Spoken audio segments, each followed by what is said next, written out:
আরাফার দিনের রোজা নিয়ে আমাদের দেশে প্রতি বছরই গন্ডগোল বা মতপার্থক্য দেখা দেয়, কোন দিন রোজা রাখবো।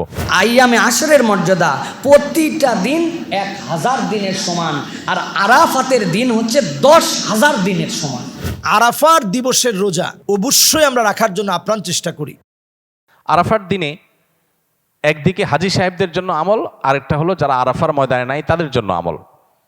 যারা হাজী সাহেবরা আরাফার ময়দানে অবস্থান করছেন তাদের জন্য ওই দিনের সবচেয়ে শ্রেষ্ঠ আমল হলো লা ইলাহা ইল্লাল্লাহু ওয়াহদাহু লা শারীকা লাহু লাহুল মুলকু ওয়া লাহুল হামদ ওয়া হুয়া আলা কুল্লি শাইইন কাদির।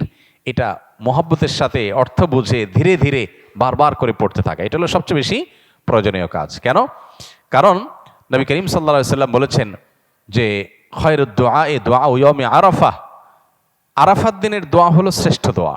ও খায়রু মা কুলতু আনা ওয়ান নাবিয়্যুনা মিন ক্বাবলি, নবীজি বলেছেন আমি আর আমার পূর্বের যত নবী রাসূল এসেছেন সবাই যত দোয়া আল্লাহর কাছে করেছে এর মধ্যে সবচেয়ে উত্তম হলো এটা, লা ইলাহা ইল্লাল্লাহু ওয়াহদাহু লা শারীকা লাহু লাহুল মুলকু ওয়া লাহুল হামদু ওয়া হুয়া আলা কুল্লি শাইইন কাদির।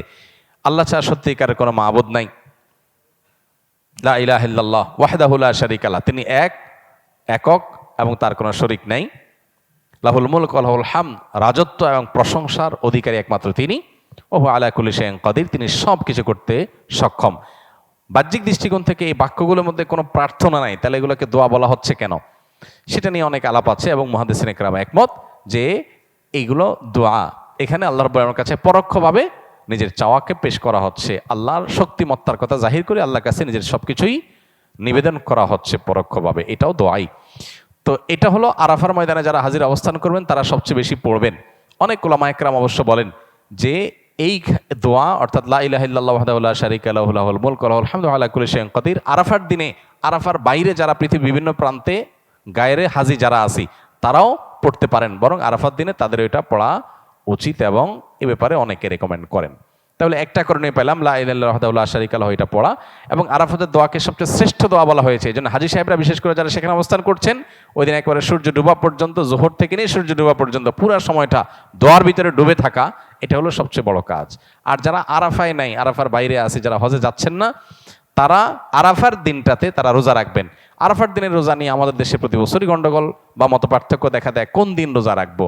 এটা কি হাজিরা অবস্থান করছে ওই দিন, নাকি আমি যে দেশে আছি সেই দেশে যখন জিলহজের 9 তারিখ হবে? তো এটা নিয়ে উভয় পক্ষেই দলিল আছে, যুক্তি আছে, দুই মতেরই সপক্ষে আলেমদের বক্তব্য আছে।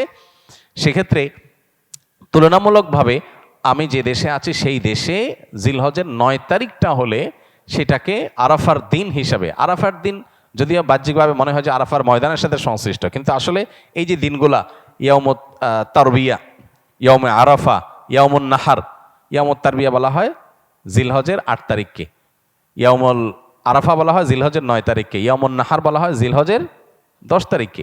এখন এই নামগুলো যদিও হাজিদের হজের সাথে রিলেটেড, কিন্তু হজের বাইরে যারা আছে তাদের জন্য আপনার ফিকহের কিতাবগুলোতে বিভিন্ন দিনী কিতাব পুস্তকে ইয়াউমে তারবিয়া, ইয়াউমুন নাহার বলা হয়েছে। এর মানে এইটা না যে হাজিদের সাথে মিল করতে হবে, যে দেশে যেটা হবে সেটাই প্রযোজ্য হয়।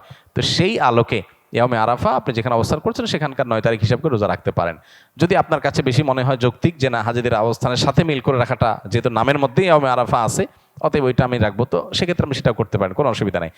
কোনো রেওয়ায়েতের আলোকে জিলহজের প্রথম 9 দিনের প্রত্যেক দিন রোজা রাখা উচিত, কারণ মা মিন আইয়ামিন আল আমালুস সালিহু ফিহিন্না আহাব্বু ইলাল্লাহ মিন হাযিহিল আইয়াম, বুখারীর হাদিস রয়েছে। এই দশকটাতে এমনি নেক আমল করা উচিত। অতএব নফল রোজা আপনি প্রথম সবগুলো দিন রাখতে পারেন, তাহলে আর কোনো ইখতিলাফের ঊর্ধ্বে এমনিই উঠে গেলেন। অতএব আরাফার দিনে আরাফাতের বাইরে যারা আছেন তারা রোজা রাখবেন, আর আরাফাতে যারা আছেন তারা কি করবেন? ওই যে লা ইলাহা ইল্লাল্লাহু ওয়াহদাহু লা শারীকা লাহু বেশি বেশি পড়বেন, আর বেশি বেশি আল্লাহর কাছে দোয়া করবেন। দোয়াটা অবশ্য আমরা আরাফাতে যারা নাই তারাও করতে পারি। আনাস ইবনে মালিক বলেন আইয়ামে আশরের মর্যাদা প্রতিটা দিন 1000 দিনের সমান, আর আরাফাতের দিন হচ্ছে 10,000 দিনের সমান। আল্লাহ রাব্বুল আলামিন এই মর্যাদা দিয়েছেন। প্রিয় ভাইরা, এই দশকের সবগুলো গুরুত্বপূর্ণ, সবচেয়ে গুরুত্বপূর্ণ হচ্ছে আরাফার দিনের সিয়াম। নবীজি সাল্লাল্লাহু আলাইহি ওয়াসাল্লাম বলছেন সিয়ামু ইয়াউমি আরাফাতা আহতাসিবু আলাল্লাহ আন ইউকাফিরা সানাতাল্লাতী ক্বাবলাহ। আল্লাহ নবী বলছেন কেউ যদি আরাফার রোজা রাখে, আমি আল্লাহর কাছে আশা করি পূর্বের বছরের আরাফাত তথা 9 জিলহজ থেকে পরের বছরের এই তারিখ পর্যন্ত তার গুনার জন্য এটা কাফফারা বানাই দেবেন আল্লাহ। এত দামি একটা সিয়াম। অতএব আমরা একদম হিসাব কিতাব করে 9 জিলহজকে টার্গেট করে আমরা এই আরাফাতের রোজাটুকু আমরা আদায় করার জন্য চেষ্টা করব প্রিয় ভাইয়েরা।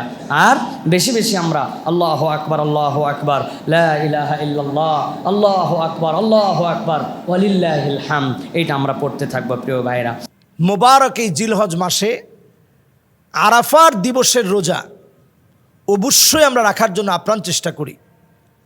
নবী আলাইহিস সালাতু ওয়াস সালাম বলছেন, সিয়ামু ইয়াউমে আরাফা আহতাসিবু আলাল্লাহি আন ইউকাফিরা সানাতা আল্লাতী ক্বাবলাহু ওয়াস সানাতা আল্লাতী বা'দাহু। এই আরাফার দিবসের রোজাটা এমন, এই রোজাটা দিয়ে আমি আল্লাহর কাছে আশা করি আগের 1 বছর পরের 1 বছরের গুনাহ আল্লাহ রাব্বুল আলামিন মাফ করে দিবে। সুবহানাল্লাহ বিহামদি। এই জন্য আমরা প্রত্যেকে আরাফার দিবসের রোজাটা রাখার চেষ্টা করি।